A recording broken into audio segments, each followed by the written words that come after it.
Ready for a deep dive. Today, we're tackling Indian politics. And we've got a great guide, Laxmikanth's Indian Polity. It's a complex landscape, right? Yeah. We're talking about the country with more political parties than anywhere else in the world. Not to mention these massive elections and the whole layer of regional politics. It's a lot to unpack, but fascinating stuff, especially for anyone curious about how democracy works in such a diverse country. Laxmikanth really digs into the nuances, giving us a framework for understanding it all. So where do we even begin with a system this intricate? Well, like with any good puzzle, we start with the individual pieces. You got it. Lakshmikanth breaks down the players in Indian politics, the different types of parties, categorized by ideology. We see the familiar categories: leftist, centrist, rightist. The usual suspects. Right, but then it gets interesting because India also has this huge number of regional parties. That's a key difference, yeah. Something you don't see on the same scale in a lot of other democracies. Definitely a unique aspect of Indian politics. Think about it, 7 national parties, 52 state parties, and over 2,000 registered but unrecognized parties. It's a lot. All vying for power. Right, exactly. And it makes sense given India's size and diversity. There are so many different interests and concerns that need representation. And everyone has a voice, thanks to universal adult franchise. It's a cornerstone of their democracy. But with so many parties, it begs the question, how do you even stand out? How do you gain recognition on the national stage? That's a good question. Well, Laxmikanth lays out the criteria for recognition as either a national party or a state party, and it's pretty interesting. It's all about proving you've got the support, kind of like qualifying for a major league versus a minor league. Okay, I like that analogy. Right. So what does it take to be a big leaguer, a national party? You need a significant presence across multiple states. We're talking 6% of valid votes in at least 4 states, plus at least 4 seats in the Lok Sabha, that's India's lower house of parliament. So you can't just be popular in one region. You need that broad-based support. Exactly. Or another way to get there is by winning 2% of Lok Sabha seats, but from at least 3 different states. Again, showing that widespread appeal. It's strategic. Oh, and of course, if you're already a recognized state party in at least 4 states, you automatically bump up to national recognition. You've got it made at that point. Yeah. So for those state parties trying to climb the ladder, what do they need to do? It's a bit more straightforward. Secure 6% of the valid votes within your state and win at least 2 seats in the state assembly. Or you can snag 1 seat in the Lok Sabha from that state, and you're in.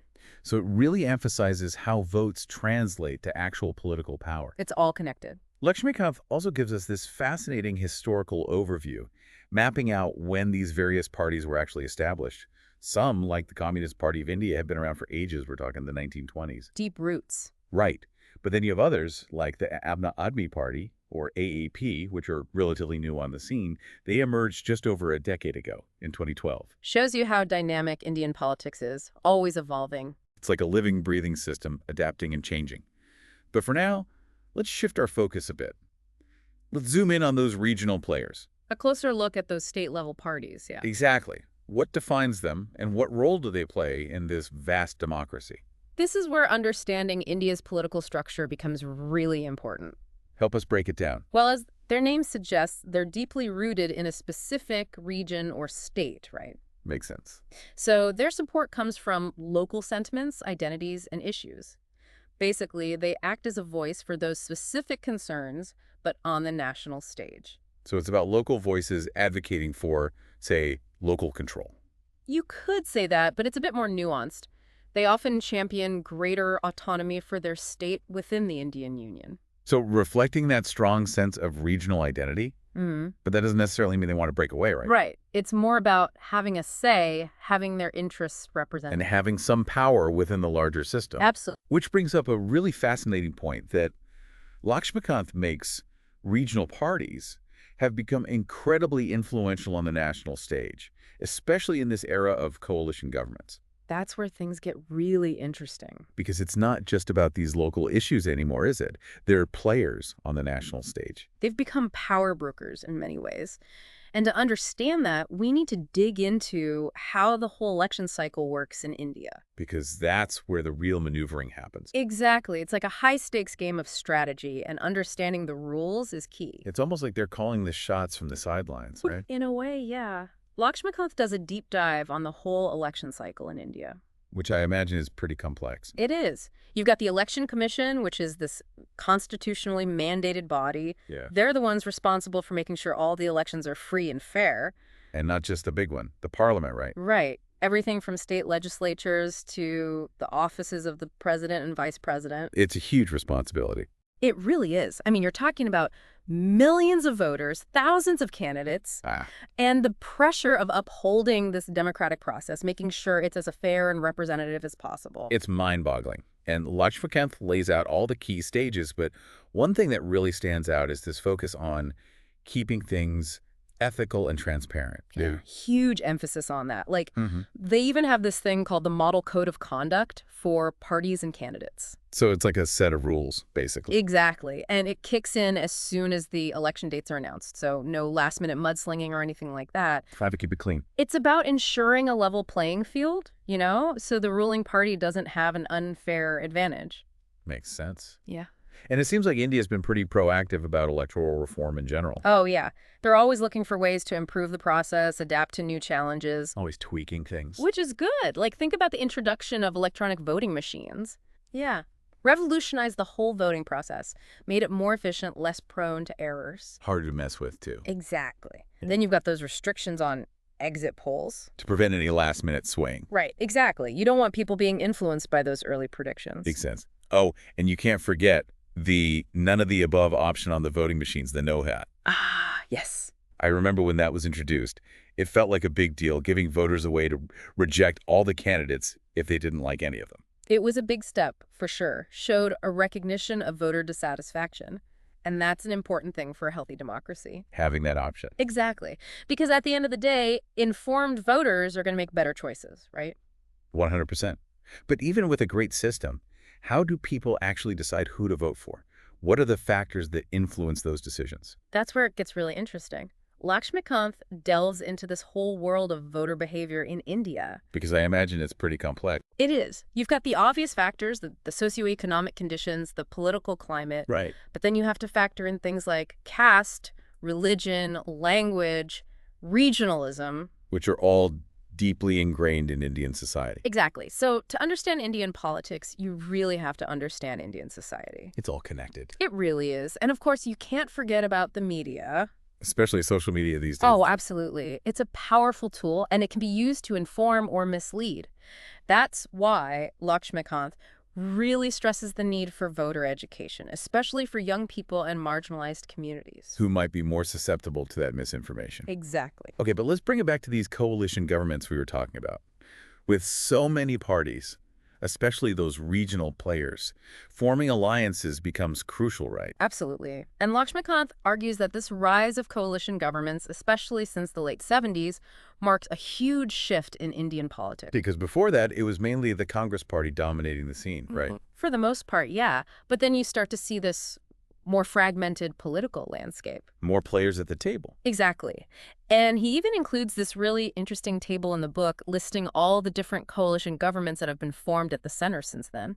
So we can really see that shift happening. Oh, yeah. You see the Janata Party government in 77, then the National Front government in 89, and from there, it's a whole series of coalition governments, either led by the BJP or Congress. It's like a back and forth. It really is. And it highlights how coalitions have become the norm, the defining feature of Indian politics.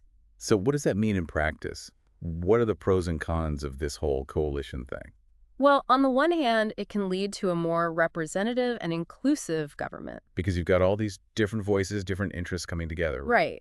And Laxmikanth argues that this can actually foster more consensus-based decision-making. Because you're forced to find common ground. Exactly. So you're ensuring a wider range of perspectives are considered. Which is good in theory, but I'm guessing it's not always smooth sailing.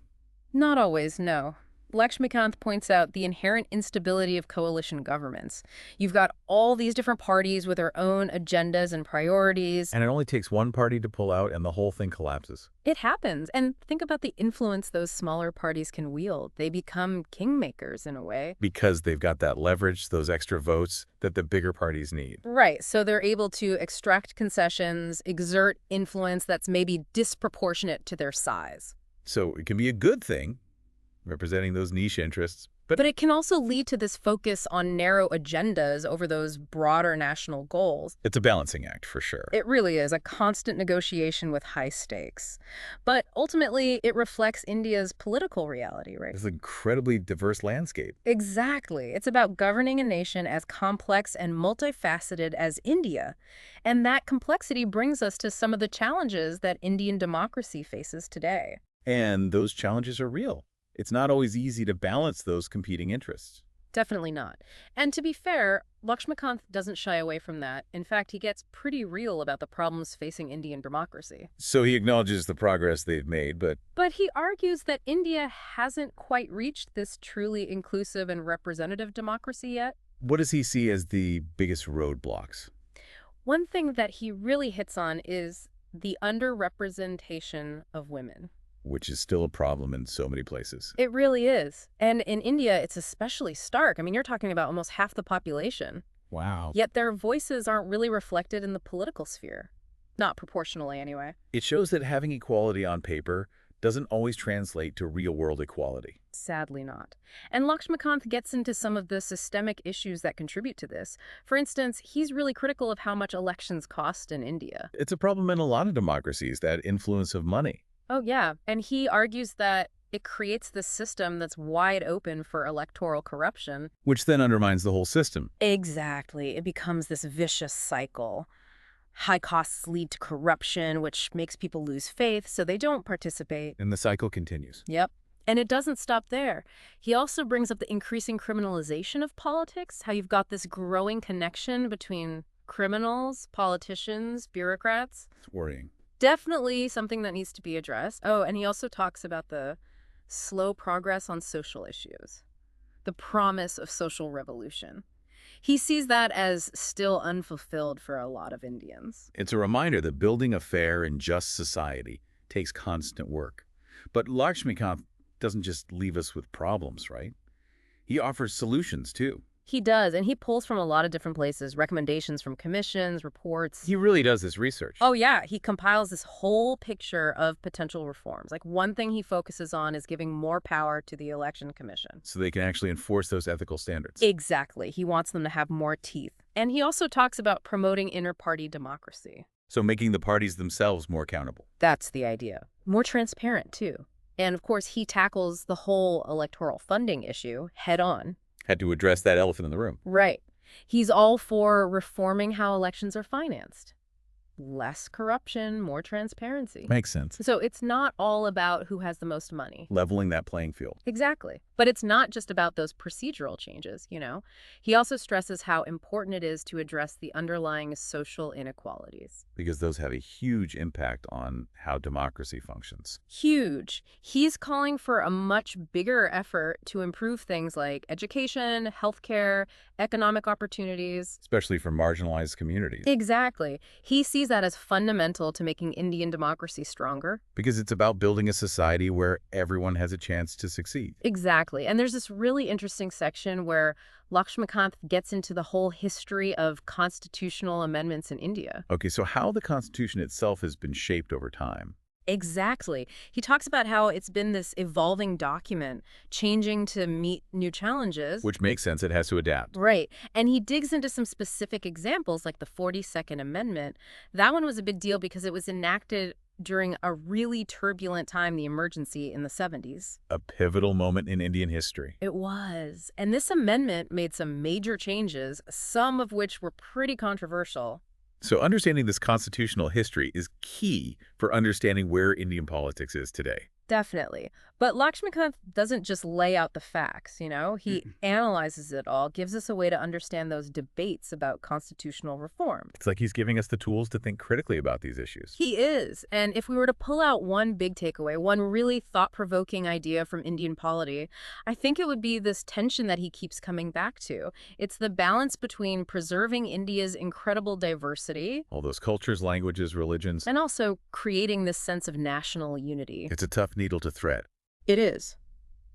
But it's a question that's at the very heart of Indian democracy. How can a nation as diverse as India hold on to all of that while still building a shared identity? It's something they're still figuring out. Aren't we all? in a way. I mean, how do we build societies that are both diverse and unified? It's a challenge we're all grappling with. And Lakshmikanth really makes us think about the future of democracy, not just in India, but globally. It's a timely conversation for sure. Well, I think that's about all the time we have for today. We covered a lot. We did.